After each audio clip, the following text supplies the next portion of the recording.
Honey. Ay! Ay! Wala na, baby. Pogi nito. Ang pogi nito.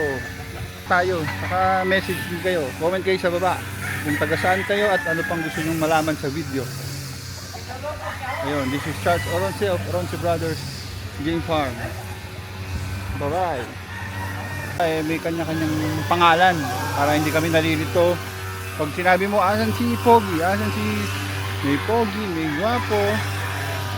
Yung kung anong kagandahan niya, si Buntot.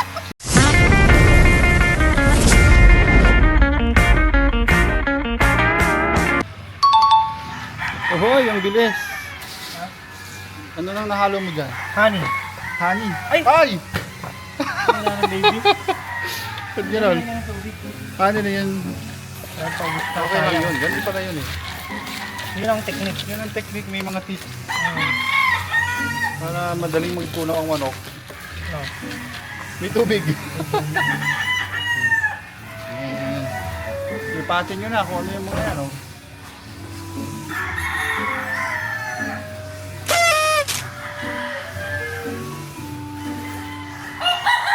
Ayun, ang bilis pala eh. Naglalagay na ng pellets.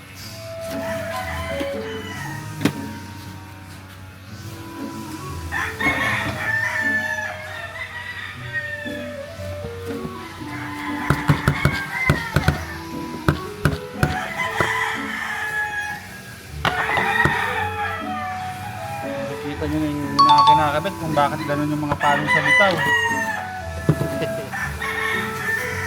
May mga secret ingredient. Bawal sabihin ang pangalan.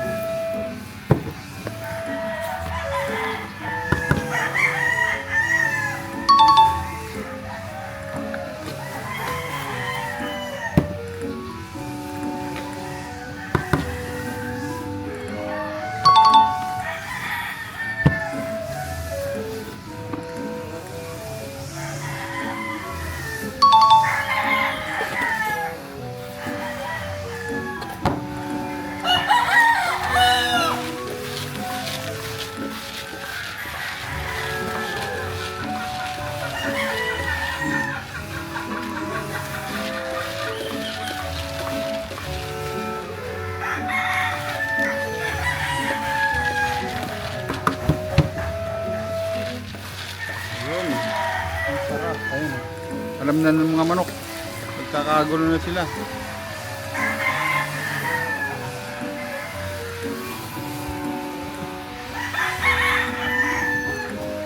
May wheat jam, may oats, may dextrose, gatas, pretzel. Ang ganda eh. Secret ka, no? Ha? Ang secret nga. Hindi, nakikita nyo. Secret. Hindi na alam po anong klase. Pare-pares lang yan. Oo, nakikita ko sa iba. Ganun din naman. May pagkakaiba lang pa isa-isa. Mabilis kasi magpakain to eh. Ayan o, alam na nila.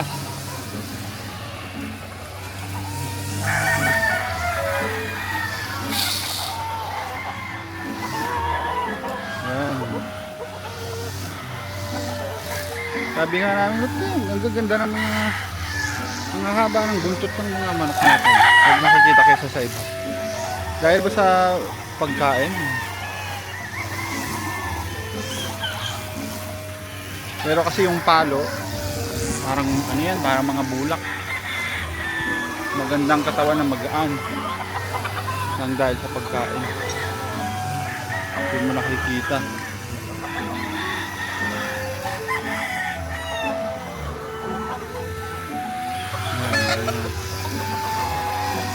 Kaya mapapansin nyo, ibang iba na yung mga panlaban kasi masarap na yung kinakain.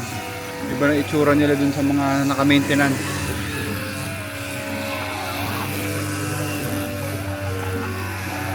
So may chick sila na isa, pag-alagala para yung yabang nila nandun pa din. Uy, pogi nito. Ang pogi nito.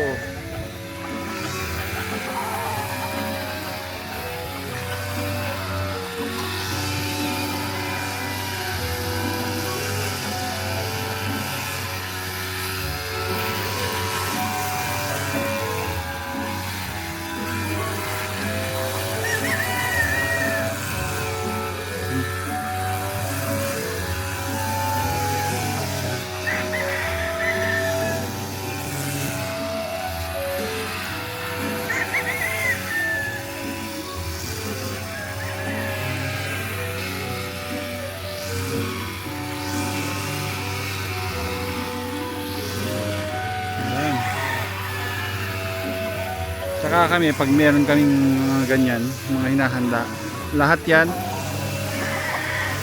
lahat sila may kanya-kanyang pangalan para hindi kami nalilito.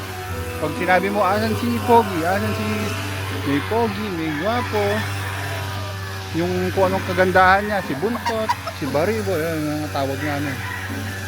Para pagka hinahanap namin, isang tawag lang. Kaya nilista mo, tawag dito, pag nagtitimbang ka araw-araw pag umaga tinitimbang namin yan. Para sa oras ng training day nila, kung saan sila weak na pinaka okay, tapos titignan mo yung weight mo yun ang okay, yung ano namin, parang doon namin sila maintain, diba? Kaya dapat isa lang din nagpapakain sa doon para may yung tamang dami, depende sa manok. Para kung kailangan bawasan, hindi babawasan niya, kailangan dagdag. Tapos yung maintain, pares lang ng parehas.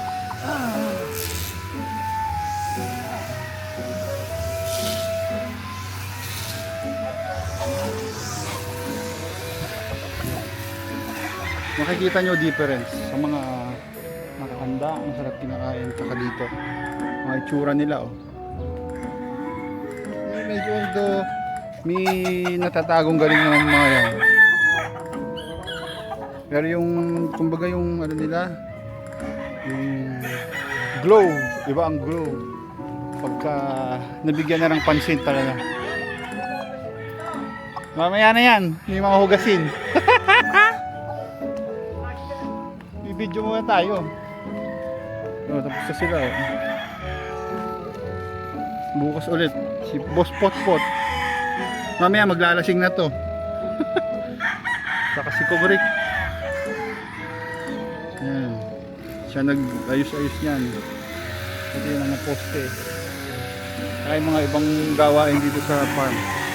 Yan tinatawag namin. Bata pa kami naggagawa na yan. Si Kobrik.